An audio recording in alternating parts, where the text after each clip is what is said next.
Hi friends, வணக்கம். இன்றைக்கி நம்ம ஹாப்பி லைஃப் சேனலில் உங்கள் ஆழ் மனதின் அற்புத சக்தி புத்தகத்தினுடைய முதல் பாகத்தை பார்க்க போகிறோம். ஆல்ரெடி அதனுடைய முன்னுரை முதல் வீடியோவாக வெளியிட்டிருந்தோம். இப்போ அதனுடைய முதல் பாகத்தை பார்க்கலாம். உங்களுக்குள் இருக்கும் பொக்கிஷம். உங்கள் மனக்கண்ணை திறந்து பார்த்தால் அளவிட முடியாத அளவிற்கு உங்களைச் சுற்றி செல்வங்கள் குவிந்து கிடப்பதை உங்களால் பார்க்க முடியும். நீங்கள் உங்கள் வாழ்க்கையை அமோகமாக அனைத்து செல்வங்களுடனும் மகிழ்ச்சியாக கழிக்க தங்க சுரங்கம் உங்களுக்குள்ளே இருக்கிறது.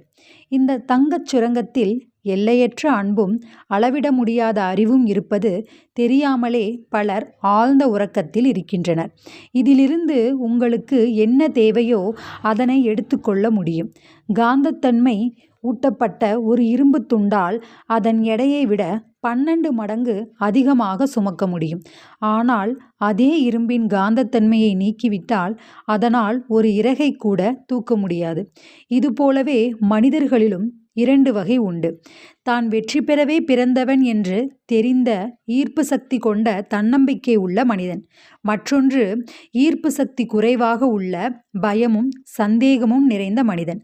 சந்தர்ப்பங்கள் கதவை தட்டும் பொழுது கூட நான் தோற்கக்கூடும், நான் என் பணத்தை இழக்கக்கூடும், மக்கள் என்னை பார்த்து சிரிப்பார்கள், இது போன்ற மனிதன் வாழ்வில் முன்னேறாமல் பயத்தினால் இருக்கும் இடத்திலேயே தங்கிவிடுவான். காந்தத்தன்மை உள்ள மனிதனாக மாறி ஆண்டாண்டுகளாக ஒளிந்து கிடக்கும் இரகசியங்களை கண்டுபிடியுங்கள். பல்லாண்டுகளாக காத்து வரப்படும் மாபெரும் இரகசியம். உங்களுடைய கருத்துப்படி பல்லாண்டுகளாக காத்து வரப்படும் மாபெரும் இரகசியம் எது?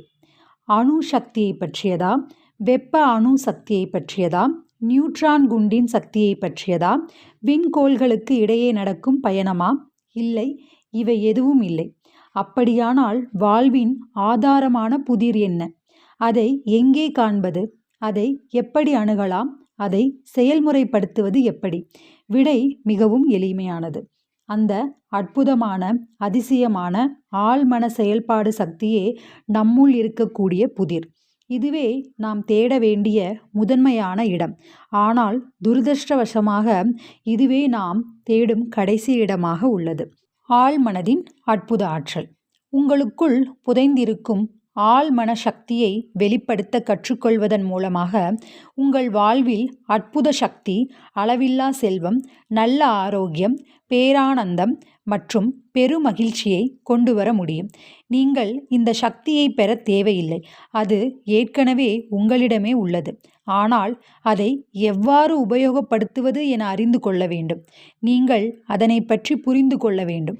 அப்போதுதான் அதை உங்கள் வாழ்வின் அனைத்து துறைகளிலும் பயன்படுத்த முடியும். நீங்கள் இந்த புத்தகத்தில் கூறியுள்ள யுக்திகளையும் முறைகளையும் கடைபிடித்தீர்களானால் உங்களுக்கு தேவையான அறிவையும் புரிதலையும் பெறுவீர்கள். ஓர் புதிய ஒளி உங்களை உற்சாகப்படுத்தி உங்கள் நம்பிக்கையை உணர உதவும். புதிய சக்தியை நீங்களே உருவாக்கி உங்கள் கனவுகள் அனைத்தையுமே நிஜமாக்குவீர்கள். இதற்கு முன் எப்போதும் இல்லாதது போல் உங்கள் வாழ்வை கம்பீரமானதாக, உயர்வானதாக, பெருமையானதாக, செழிப்பானதாக மாற்ற முடிவு செய்யுங்கள். உங்கள் மனதின் ஆழத்தில்தான் எல்லையில்லாத ஞானம் மற்றும் அளவில்லாத சக்தி உங்கள் அனைத்து தேவைகளையும் வரம்புகள் ஏதுமில்லாமல் பூர்த்தி செய்ய தன்னை வளப்படுத்தவும் வெளிப்படுத்தவும் காத்து கொண்டிருக்கிறது. உங்கள் ஆழ்மனதின் எல்லையற்ற அறிவு நீங்கள் அறிய வேண்டிய அனைத்தையும் எந்நேரமும் தெரியப்படுத்த முடியும். ஆனால் அதற்கு நீங்கள் திறந்த மனதுடனும் ஏற்றுக்கொள்ளும் பக்குவத்துடனும் இருப்பது அவசியம். திறந்த மனதுடனும் ஏற்றுக்கொள்ளும் பக்குவத்துடனும் இருப்பது அவசியம். உங்களால் புதிய கருத்துக்கள், எண்ணங்களை உருவாக்கி புது புது கண்டுபிடிப்புகள் செய்யவும் புத்தகம் மற்றும் நாடகங்களும் எழுத முடியும். மேலும் இயற்கையிலேயே உண்டாகி இருக்கும் அசலான விஷயங்கள் குறித்த அறிவை உங்களுக்கு அளிக்க முடியும். உங்கள் வாழ்வில் உங்களுக்கான இடத்தை காட்டி உங்கள் எண்ணங்களுக்கான சரியான வெளிப்பாட்டினை கொடுக்கும். உங்களது ஆழ்மன சக்தியால் உங்களுக்கேற்ற வாழ்க்கை துணையையும் தொழிலில் உங்களுக்கேற்ற சகாக்களையும் ஈர்த்து கொள்ள முடியும். உங்கள் வீட்டை வாங்குவதற்கு சரியான நபரை தேடித்தரும். உங்களுக்கு தேவையான பணத்தை அளிக்கும் மற்றும் உங்கள் இதயத்தின் ஆசைகளை எல்லாம் நிஜமாக்குவதோடு பொருளாதார சுதந்திரத்தையும் அளிக்கும். இந்த உள் உலகின் எண்ணம், உணர்வு, சக்தி, ஒளி, அன்பு மற்றும் அழகினை கண்டுகொள்வது உங்கள் உரிமையாகும். அவை மறைந்திருந்தாலும் அழுத்தம் அதிகமாக இருக்கும். உங்கள் ஆழ் மனதின் உள்ளேயே ஒவ்வொரு பிரச்சனைக்கும் தீர்வு உள்ளது. அவ்வாறே ஒவ்வொரு காரியத்தின் காரணத்தையும் கண்டு அறிய முடியும்.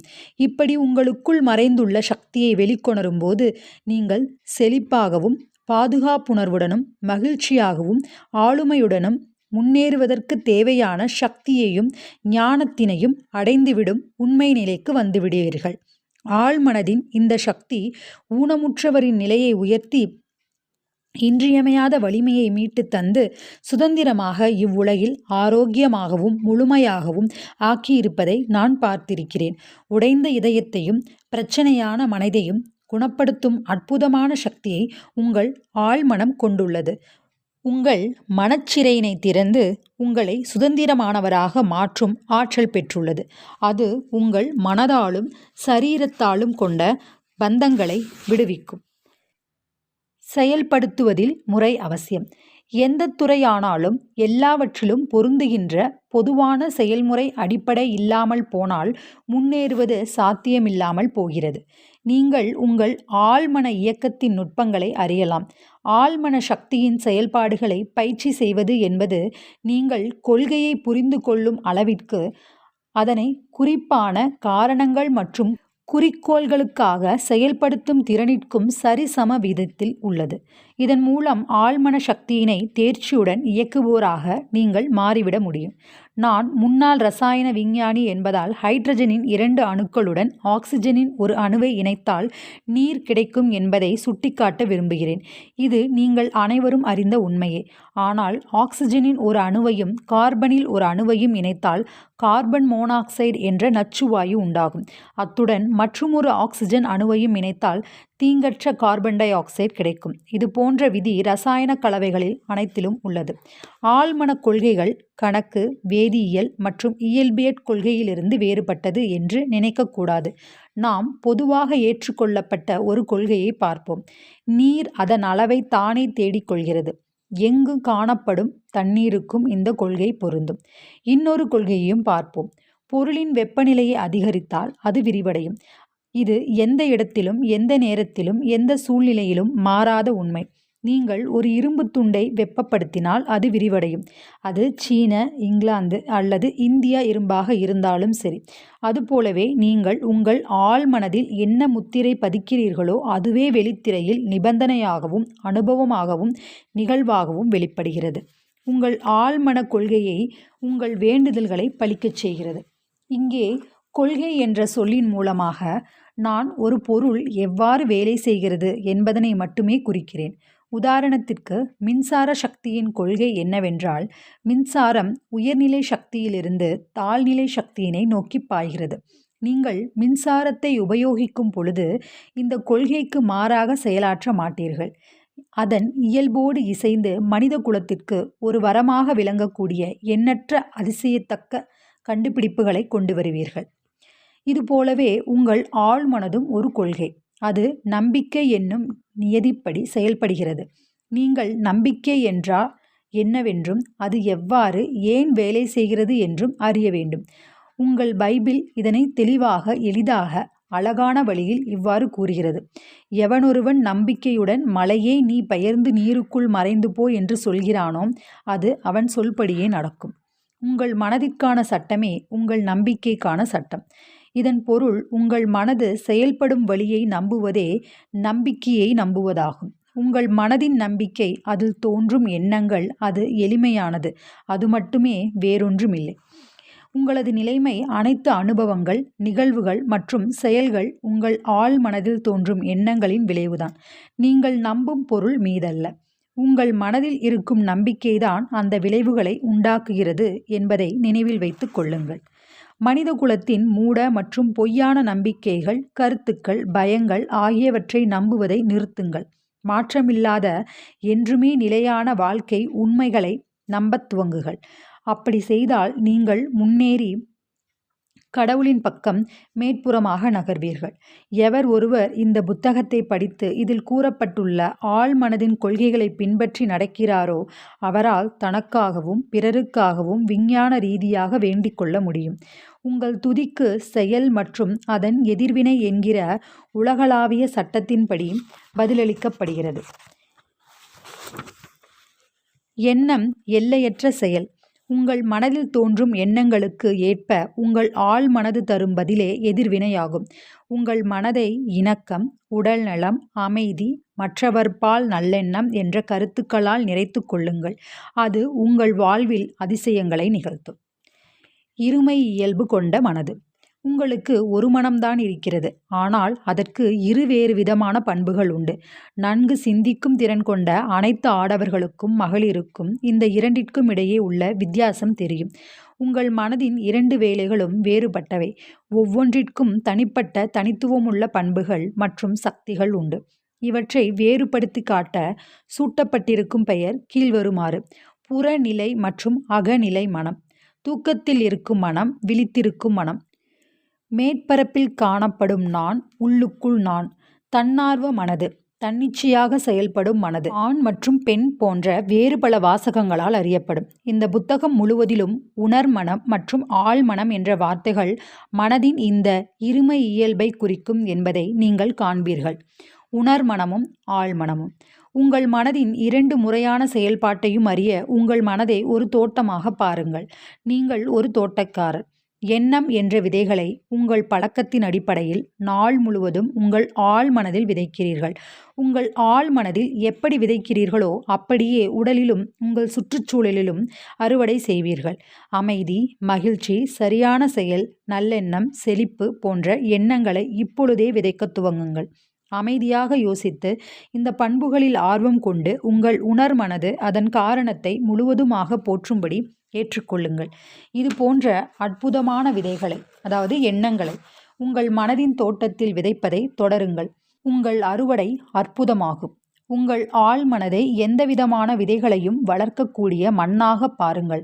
நல்லதோ தீயதோ மனிதன் சேகரிப்பது முட்புதர்களையா, முட்கள் கொண்ட திராட்சையா அல்லது முட்கள் நிறைந்த அத்திப்பழங்களையா? அதனால் ஒவ்வொரு எண்ணமும் காரணமோ அல்லது ஒவ்வொரு நிலைமையையும் விளைவோ ஆகும். இந்த காரணத்தால் உங்கள் எண்ணங்களை சீர் செய்து உங்களுக்கு அனுகூலமான நீங்கள் விரும்பும் நிலைமையையே பெறுங்கள். உங்கள் மனது சரியாக சிந்திக்கும் பொழுது, உண்மையை நீங்கள் புரிந்து கொள்ளும் பொழுது, உங்கள் ஆழ் மனதில் பதியும் எண்ணங்கள் ஆக்கப்பூர்வமாகவும் நல்லிணக்கத்துடனும் அமைதியானவையாகவும் இருந்தால் உங்கள் ஆழ் மனதின் மந்திர சக்தி அதற்கு பதிலளிக்கும் வகையில் சுமூகமாகவும் ஏற்புடைய சுற்றுப்புறத்தையும் அனைத்திலும் சிறந்ததான நிலைமையையும் உங்களுக்கு அளிக்கும். உங்கள் எண்ணங்களை நீங்கள் அடக்கத் துவங்கினால் ஆழ்மனதின் சக்தியை எந்த ஒரு கடினமான பிரச்சினைக்கும் நீங்கள் பிரயோகிக்கலாம். வேறு வார்த்தைகளில் கூறினால், அனைத்தையும் நிர்வாகிக்கும் அளவற்ற மற்றும் எல்லாம் வல்ல சக்தியுடன் உணர்வுடன் ஒத்துழைக்கிறீர்கள். உங்களை சுற்றி பாருங்கள். எங்கு பார்த்தாலும் பெரும்பாலான மனித குலம் உள்ளிருக்கும் உலகின் மேல் ஆர்வம் கொண்ட அறிவொளி பெற்ற மக்கள் இல்லாமல் வாழ்ந்து கொண்டிருக்கும் நினைவில் கொள்ளுங்கள். உங்கள் வெளி உலகை மெய்யாக்குவது உங்கள் உள்ளிருக்கும் எண்ணங்கள், உணர்வுகள் மற்றும் காட்சிகளே. அதனால் ஒரே படைப்பு சக்தியும் வெளி உலகில் நீங்கள் காணும் அனைத்தும் உங்களால் உங்கள் மனதிற்குள் இருக்கும் உலகில் உருவாக்கப்பட்டது, உணர்வுடனோ அல்லது உணர்வில்லாமலோ. உங்கள் உணர்மனதும் ஆழ்மனதும் ஒன்றுக்கொன்று தொடர்புடையது என்ற ஞானம் உங்கள் முழு வாழ்க்கையையும் மாற்றியமைக்க உதவும். வெளிப்புற நிலைமையை மாற்ற நீங்கள் காரணத்தை அறிய வேண்டும். பெரும்பாலான மனிதர்கள் நிலைமையையும் சூழ்நிலையையும் மாற்ற நிலைமை மற்றும் சூழ்நிலையுடனே வேலை செய்கிறார்கள். வேற்றுமை, குழப்பம், போதிய அளவு இல்லாமல் இருத்தல், வரம்புகள் ஆகியவற்றை நீக்க அதன் காரணத்தை நீக்க வேண்டும். அந்த காரணம் நீங்கள் உங்கள் உணர்மனதை உபயோகப்படுத்தும் விதம். வேறு வார்த்தைகளில் சொல்ல வேண்டுமென்றால், நீங்கள் உங்கள் மனதில் ஒரு விஷயத்தை பார்க்கும் அல்லது படம் பிடித்து வைத்திருக்கும் விதம். உங்களால் கற்பனை செய்து பார்க்க முடியாத அளவற்ற செல்வங்களின் ஆற்றில் வாழ்ந்து கொண்டிருக்கிறீர்கள். உங்கள் ஆழ்மனது உங்கள் எண்ணங்கள் பால் மிகவும் உணர்ச்சி பூர்வமானது. உங்கள் எண்ணங்கள் மூலமாகத்தான் ஆழ்மனதின் அளவற்ற அறிவு, ஞானம், முக்கிய சக்திகள் வழிந்தோடும் அணியாக அமைகிறது. இந்த புத்தகத்தின் ஒவ்வொரு பகுதியிலும் உதாரணமாக விளக்கப்பட்டுள்ளபடி மனதின் ஒவ்வொரு நியதியையும் நீங்கள் செயல்முறைப்படுத்தினால் ஏழ்மையின் இடத்தில் அளவற்ற செல்வம், மூடநம்பிக்கை மற்றும் அறியாமையின் இடத்தில் ஞானமும், வலியின் இடத்தில் அமைதியும், துக்கத்திற்கு பதில் மகிழ்ச்சியும், தோல்விக்கு பதில் வெற்றியும், சராசரி என்ற நிலைமையிலிருந்து விடுதலையும் அனுபவிக்க முடியும். நிச்சயமாக உணர்ச்சி, மனநலம், பொருள், செல்வம் வேண்டும் என்று விரும்புபவர்களுக்கு இது ஒரு அற்புத ஆசீர்வாதமே தவிர வேறொன்றுமில்லை. பெரும்பாலான சிறந்த விஞ்ஞானிகள், கலைஞர்கள், கவிஞர்கள், பாடகர்கள், எழுத்தாளர்கள் மற்றும் புது படைப்பாளிகள் ஆகியோர் உணர் மனம் மற்றும் ஆழ் மனது வேலை செய்யும் விதத்தை நன்கு புரிந்து கொண்டுள்ளார்கள். ஒருமுறை காருசோ ஆபாராவில் பாடுவார். மேடை பயத்தால் பாதிக்கப்பட்டார். அவர் தொண்டை அதீத பயம் மற்றும் வலியால் செயலிழந்து அவர் தொண்டையில் உள்ள தசைகளை இறுக்கியதாக கூறினார். வியர்வை ஆறாக முகத்தில் வழிந்தோடியது. அவர் அவமானமாக உணர்ந்தார். ஏனென்றால் சில நொடிகளில் மேடை ஏற வேண்டியிருந்த பொழுது அவர் உடல் பயத்தால் நடுங்கியது. அவர் கூறினார், அவர்கள் என்னை பார்த்து சிரிப்பார்கள், என்னால் பாட முடியாது. பின்னர் அவர் மேடைக்கு பின் இருந்த மற்றவர்களுக்கு மத்தியில், என்னுள் இருக்கும் சிறிய நான் பெரிய நானை நெரிக்க பார்க்கிறது. அவர் சிறிய நானிடம், இங்கிருந்து தொலைந்து போ, என்னுள் இருக்கும் பெரிய நான் வெளிவந்து பாட விரும்புகிறான் என்றார். பெரிய நான் என்று அவர் குறிப்பிட்டது தன் ஆழ் மனதின் அளவற்ற சக்தி மற்றும் ஞானத்தை அவர் கத்தத் தொடங்கினார். வெளியேறு, வெளியேறு, பெரிய நான் பாடப்போகிறது. அவர் ஆழ்மனது அந்த வேண்டுகோளுக்கு பதில் அளிக்கும் வகையில் முக்கிய சக்திகளை அவருள் விடுவித்தது. அழைப்பு வந்த பொழுது மேடையில் கம்பீரமாக நடந்து சென்று அற்புதமாக பாடி கேட்போரை மகிழ்ச்சியடைய செய்தது. இப்பொழுது உங்களுக்கு தெளிவாக புரிந்திருக்கும். காருசோ மனதின் 2 நிலைகளையும் புரிந்து கொண்டிருக்க வேண்டும். உணர் மனது அல்லது காரணங்கள் பார்க்கும் மனது மற்றும் ஆழ் மனது காரணங்கள் அறியாத நிலை. உங்கள் ஆழ் மனது எதிர்வினையாக செயல்படும். உங்கள் எண்ணங்களை பொறுத்து பதிலளிக்கும். உங்கள் உணர் மனது சிறிய நான் பயத்தின், கவலையில், பதட்டத்தில் நிரம்பியிருக்கும் பொழுது உங்கள் ஆண் மனதில் எதிர்மறையான உணர்ச்சிகள் வெளியேறி உணர் மனதை பீதி, மறுப்பு மற்றும் விரக்தியில் மூழ்கடிக்கும். இப்படி நடக்கும் பொழுது நீங்களும் காருசோ போல் ஆழ்மனதில் காரணமில்லாமல் எழும் உணர்வுகளை அடக்க உடன்பாட்டுடன் பின்வருமாறு பேசலாம். அசைவில்லாமல் நில், அமைதியாக இரு, நான் அடக்குகிறேன், நீ அடிபணிய வேண்டும், என் வார்த்தைக்கு கட்டுப்பட வேண்டும், உனக்கு சொந்தமில்லாத இடத்தில் நீ நுழையக்கூடாது. எப்படி அதிகாரத்துடனும் நம்பிக்கையுடனும் பேசி உங்கள் ஆழ்ந்த மனதிற்குள் அமைதி, நல்லிணக்கம் ஆகியவற்றை கொண்டு வர முடியும் என்பது சுவாரஸ்யமாகவும் கண் கவரும் விதமாகவும் இருக்கும். ஆழ் மனது உலர் மனதினால் நடத்தப்படுகிறது.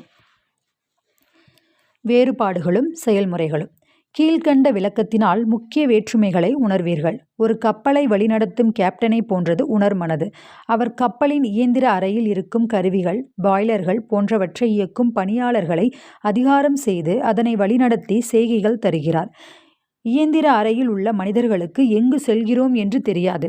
அவர்கள் சொல்லப்படும் ஆணையை மட்டும் மேற்கொண்டு நடக்கின்றனர். என்னிடம் இருக்கும் திசைகாட்டி போன்ற கருவிகளின் உதவியுடன் ஆணைகள் இடுபவர் தவறான ஆணை அளித்தால் கப்பல் பாறையில் மோதிவிடும். இயந்திர அறையில் உள்ள மனிதர்கள் அவரது ஆணைக்கு அடிபணிகின்றனர். ஏனென்றால் அவர்தான் அங்கு பொறுப்பானவர். அணியில் இருக்கும் குழுவினர் எதிர்த்து பேசுவதில்லை. அவரது வார்த்தைக்கு கட்டுப்பட்டு நடந்து கொள்கின்றனர். கேப்டன் தான் அந்த கப்பலின் தலைவர். அவரது ஆணை நிறைவேற்றப்படுகிறது. அதுபோல் உங்கள் உணர்மனது உங்கள் கப்பலின் தலைவர். அதாவது உங்கள் உடல், சுற்றுப்புற சூழல் மற்றும் அனைத்து விவகாரங்களும். உங்கள் உணர்மனது உண்மை என்று நம்பி ஒப்புக்கொண்டவற்றின் அடிப்படையில் உங்கள் ஆழ் மனது ஆணைகளை ஏற்கிறது.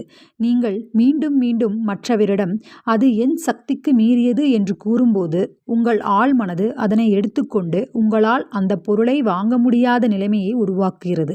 நீங்கள் மீண்டும் மீண்டும் என்னால் முடியாது, என் சக்திக்கு மீறியது, அந்த ஐரோப்பா சுற்றுலா, அந்த வீடு, அந்த மேலாடை, அந்த உடை என்று வலியுறுத்தும் பொழுது உங்கள் ஆழ்மனது உங்கள் ஆணையை மேற்கொண்டு இவை அனைத்தையும் அடைய முடியாத வாழ்க்கையை உங்களுக்கு அனுபவத்தில் ஏற்படுத்துகிறது. கடந்த கிறிஸ்மஸ் முன்தினம் ஒரு அழகிய இளம் பல்கலைக்கழக மாணவி ஒருத்தி ஒரு கடையின் ஜன்னலுக்கு முன் நின்று கொண்டு அழகிய ஆனால் விலையுயர்ந்த பயணப்பை ஒன்றை பார்த்தாள். அவள் விடுமுறைக்கு பஃப்லோ, நியூயார்க் நகரத்தில் உள்ள தன் வீட்டிற்கு போய்க் கொண்டிருந்தாள். அவள் இந்த பையை வாங்க எனக்கு சக்தி இல்லை என்று சொல்ல இருந்தாள். என் விரிவுரைகள் ஒன்றில் நான் குறிப்பிட்டது அவளுக்கு நினைவுக்கு வந்தது. அது எதிர்மறையான வார்த்தைகளை பேசாதே, உடனடியாக மாற்று, உன் வாழ்க்கையில் அற்புதங்கள் நிகழும் என்பதாகும். அவள் கூறினாள், அந்த பை என்னுடையது, அது விற்பனைக்காக உள்ளது, அதை நான் மனதளவில் ஏற்கிறேன். என் ஆழ் மனது நான் அடைய விரும்புவதை நான் அடையும்படி செய்யும்.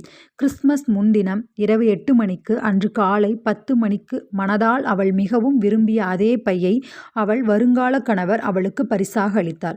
அவள் மனதை எதிர்பார்ப்பினால் நிரப்பி அதை அடைவது எப்படி என்று நன்கு அறிந்த ஆழ் மனதிற்குள் அதை விடுவித்தாள். தென் கலிபோர்னியா பல்கலைக்கழகத்தின் மாணவியான அந்த இளம்பெண் என்னிடம் கூறினாள், அந்த பையை வாங்க என்னிடம் பணமில்லை, ஆனால் எனக்கு வேண்டிய பணத்தையும் பொருளையும் பெறுவது எப்படி என்று எனக்கு தெரியும். அந்த புதையல் என்னுள் என்றென்றும் அழியாத நிலையாக உள்ளது. மற்றும் ஒரு சாதாரண எடுத்துக்காட்டு, எனக்கு காளான்கள் பிடிக்காது என்று நீங்கள் சொன்னால், அடுத்த முறை உங்களுக்கு காளான்கள் கொடுக்கப்படும் போது உங்கள் வயிற்றில் அஜீரணம் ஏற்படும். ஏனென்றால் உங்கள் உணர் மனதிற்கு காளான்கள் பிடிக்காது. உங்கள் உணர் மனதிற்கும் ஆழ் மனதிற்கும் இடையிலான செயல்பாட்டு வேற்றுமைகள் வெளிப்படையாக தோன்றும். ஒரு விசித்திரமான உதாரணம் இது. ஒரு பெண், நான் இரவில் காப்பி குடித்தால் 3 மணிக்கு எழுந்து விடுவேன் என்று சொல்லலாம். எப்பொழுதெல்லாம் அவள் காப்பி அருந்துகிறாளோ அவள் ஆழ் மனது அவளை தூண்டி, இன்று இரவு தலைவர் உன்னை விழித்திருக்க சொல்கிறார் என்று கூறுவது போலிருக்கும். உங்கள் ஆழ் மனது 24 மணி நேரமும் வேலை செய்து நீங்கள் வழக்கமாக நினைக்கும் எண்ணங்களை உங்கள் மடியில் போட உங்களுக்கு சாதகமாக்க வேலைகள் செய்யும். ஆழ் மனது அவளுக்கு எப்படி பதிலளித்தது? சில மாதங்களுக்கு முன்னால் ஒரு பெண்மணி எனக்கு பின்வருமாறு எழுதினார். நான் 75 வயதான நன்கு வளர்ந்த மக்கள் கொண்ட ஒரு விதவை. நான் எனக்கு வரும் ஓய்வூதியத்துடன் தனியாக வாழ்ந்து வந்தேன். மீண்டும் மீண்டும் வலியுறுத்தினாலும் நம்பிக்கை வைப்பதினாலும் எதிர்பார்ப்பு கொள்வதினாலும் உங்கள் ஆழ் மனதிற்கு ஆலோசனைகள் வழங்க முடியும் என்று நீங்கள் ஆழ் மனதின் சக்திகள் பற்றிய உங்கள் விரிவுரையை நான் கேட்டேன். நான் உணர்ச்சியோடு பலமுறை அடிக்கடி சொல்லத் தொடங்கினேன். நான் விருப்பப்படுகிறேன். நான் ஒரு அன்பான, இரக்கமான, ஆன்மீக மனம் கொண்ட மனிதனை திருமணம் செய்து கொண்டு சந்தோஷமாக இருக்கிறேன். நான் பாதுகாப்பாக இருக்கிறேன். நான் சுமார் 2 வாரங்களுக்கு இதை தினமும் பல முறை கூறி வந்தேன். பிறகு ஒரு நாள் தெருக்கோடியில் இருந்த ஒரு மருந்தகத்தில் ஒரு இரக்க குணமுள்ள மனிதருக்கு அறிமுகப்படுத்தப்பட்டேன். அவர் நல்ல புரிதலுடன் ஆன்மீகத்தில் ஈடுபாட்டுடனும் இருந்தார். என் வேண்டுதல்களுக்காக சரியான பதில் அவர். ஒரு வாரத்திற்குள் அவர் என்னை திருமணம் செய்து கொள்ள விருப்பம் என்று கூற, நாங்கள் இப்பொழுது எங்கள் தேனிலவில் ஐரோப்பாவில் இருக்கிறோம். என் ஆழ் மனதின் உள்ளிருக்கும் புத்திசாலித்தனம்தான் எங்கள் இருவரையும் தெய்வீக ஆணையின் பெயரில் இணைத்துள்ளது. இந்த பெண்மணி புதையல் அறை தன்னுள்ளே இருப்பதை கண்டுகொண்டாள். அவள் இதயத்திற்குள் அவள் வேண்டுதல் உண்மையாகப்பட்டு படைப்புகளின் மாத்தியமான ஆழ் மனதிற்குள் இறங்கியது. அகநிலை தோற்றத்தில் அதை கொண்டு வருவதில் அவள் வெற்றி பெற்றவுடன் அவள் ஆழ் மனது அவள் வேண்டுதல்களுக்கு பதிலை ஈர்ப்பு விதியின் மூலம் கொடுத்தது.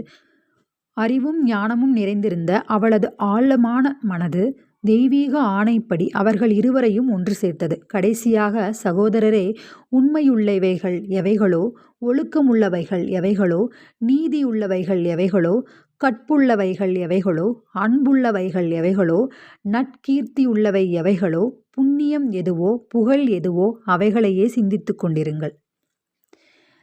நினைவில் கொள்ள வேண்டிய குறிப்புகள். புதையல்கள் கொண்ட வீடு உங்களுக்குள் இருக்கிறது. உங்கள் இதயம் விரும்புவதை அடைய உங்களுக்குள் பாருங்கள். தங்கள் ஆழ் மனதின் சக்தியை அறிந்து அவற்றை விடுவிப்பதே எல்லா பெரிய மனிதர்களுக்கும் எல்லா காலங்களிலும் உள்ள பெரிய ரகசியம். நீங்களும் அப்படியே செய்யலாம். உங்கள் பிரச்சனைகள் அனைத்திற்கும் விடை உங்கள் ஆழ் மனதில் உள்ளது. தூங்குவதற்கு முன் நான் காலை 6 மணிக்கு எழுந்திருக்க வேண்டும் என்று உங்கள் ஆழ் மனதில் சொல்லிக்கொண்டால் சரியான நேரத்திற்கு நீங்கள் விழித்துக் கொள்வீர்கள். உங்கள் உடலை வளர்ப்பது உங்கள் ஆழ் மனதுதான். அதனை குணமாக்குவதும் அதுதான். உங்களை நீங்கள் சரியான ஆரோக்கியம் தேவை என்று தூக்கத்தில் தாலாட்டாக தினமும் கூறினால் உங்கள் ஆழ் மனம் உங்களுடைய நம்பகமான வேலையாளாக இருப்பதால் உடனே அப்படியே கேட்கும். ஒவ்வொரு எண்ணமும் ஒரு காரணி. ஒவ்வொரு நிலையும் ஒரு வெளிப்பாடு. நீங்கள் ஒரு புத்தகம் எழுத வேண்டும், ஒரு அற்புதமான நாடகம் எழுத வேண்டும், உங்கள் ரசிகர்களுடன் அருமையாக பேச வேண்டும் என்று விரும்புவீர்களானால், உங்களுடைய எண்ணத்தை அன்புடனும் உணர்வுடனும் உங்கள் ஆழ்மனதிற்கு தெரியப்படுத்துங்கள். அது அப்படியே வெளிப்படும். நீங்கள் ஒரு கப்பலோட்டிச் செல்லும்போது கேப்டன் போலிருப்பவர். அவர் சரியான கட்டளைகளை எண்ணங்களாலும் உருவகமாகவும் உங்கள் ஆழ்மனதிற்கு தர வேண்டும். ஏனெனில் அதனால் எல்லா அனுபவங்களையும் கட்டுப்படுத்தி வழிநடத்திச் செல்லும். என்றுமே உபயோகிக்கக்கூடாத வார்த்தைகள். என்னால் செய்ய முடியாது. உங்களுடைய ஆழ்மனம் அந்த வார்த்தைகளை அப்படியே எடுத்துக்கொண்டு உங்களுக்கு பணம் இல்லாமல் இருப்பதற்கும் எதைச் செய்வதற்கும் உள்ள திறமை இல்லாமலும் அமைவதை கவனித்துக் கொள்ளும். அதனால் உறுதியாக ஆழ்மன சக்தியினால் என்னால் எல்லாவற்றையும் செய்ய இயலும் என்று கூறுங்கள். வாழ்க்கையின் சட்டமே நம்பிக்கையின் சட்டம். நம்பிக்கை என்பது மனதில் உள்ள ஓர் எண்ணம். உங்களை புண்படுத்தும் வேதனைப்படுத்தும் விஷயங்களில் நம்பிக்கை கொள்ளாதீர்கள். உங்களுடைய ஆழ்மன சக்தியினால் குணப்படுத்த, ஊக்குவிக்க, வலுப்படுத்த, செழுமையாக்க முடியும் என்பதை நம்புங்கள். உங்கள் எண்ணங்களை மாற்றுவதன் மூலம் உங்களுடைய விதியை மாற்ற முடியும். ஓகே ஃப்ரெண்ட்ஸ், உங்களுக்கு இது பிடிச்சிருக்கும்னு நினைக்கிறேன். நான் அடுத்து கண்டினியூ பண்ணணும் அப்படின்னு நினச்சிங்கன்னா, இந்த விஷயம் நான் இந்த மாதிரி ஆழ்மனதின் அற்புத சக்தி புத்தகத்தை நெக்ஸ்ட்டு நான் அப்லோட் பண்ணணும் அப்படின்னு நினச்சிங்கன்னா, என்னை சப்போர்ட் பண்ணணும்னு நினச்சிங்கன்னா, மறக்காமல் like, comment, share and subscribe மூலியமாக உங்களுடைய சப்போர்ட் எனக்கு தெரியப்படுத்துங்க. நாம் நெக்ஸ்ட் வீடியோவில் பார்க்கலாம். ஓகே ஃப்ரெண்ட்ஸ், பாய்.